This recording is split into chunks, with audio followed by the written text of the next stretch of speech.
Les cadres provinciales de plaidoyer pour la paix et la cohésion sociale, CPP Sud Kivu, est satisfait par le respect des recommandations reformulées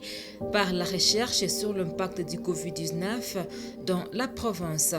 Cette affirmation est de la modératrice adjointe du CPP Sud Kivu, c'est mardi 12 avril 2021, après une réunion restreinte de plaidoyer et suivi organisée entre le ministre de la Santé, l'équipe de riposte et les CPP Sud Kivu. Cette réunion avait pour objectif d'analyser les recommandations reformulées par la recherche sur l'impact du Covid-19, recherche réalisée dans la province du Sud Kivu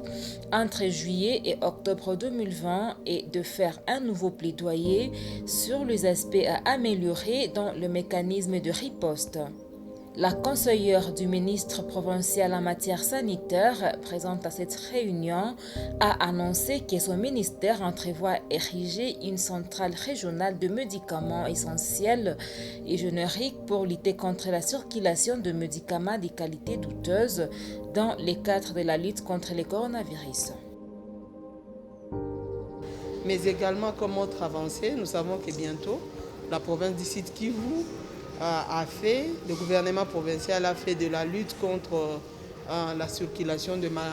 médicaments de qualité douteuse sa priorité, qu'on est en train d'avancer vers la mise en place d'une centrale régionale de médicaments essentiels et génériques, enfin effectivement de faire accéder à notre population à des médicaments de qualité et à des prix défiant toute concurrence. Pour Solange Louachiga, modératrice adjointe du CPP Sud Kivu, la population devrait reprendre les bonnes manières et appliquer strictement les mesures barrières pour barrer la route à cette maladie qui fait des ravages dans le monde. Et donc, la population ne comprend pas encore quel est son rôle effectivement pour que la pandémie à coronavirus soit éradiquée. C'est la raison pour laquelle, au cours de cette évaluation, on a montré l'importance de renforcer l'appropriation communautaire. Parce que cette appropriation communautaire où chaque citoyen, chaque citoyenne va se sentir concerné et qu'il ou qu'elle comprenne que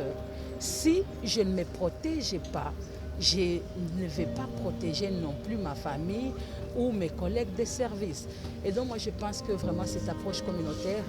elle est d'une importance capitale, même s'il y a des... Il faut rappeler que dans le cadre du projet plaidoyer des suivis des recommandations sur le contexte de Covid-19 et sur la cohésion sociale dans la province du Sud Kivu,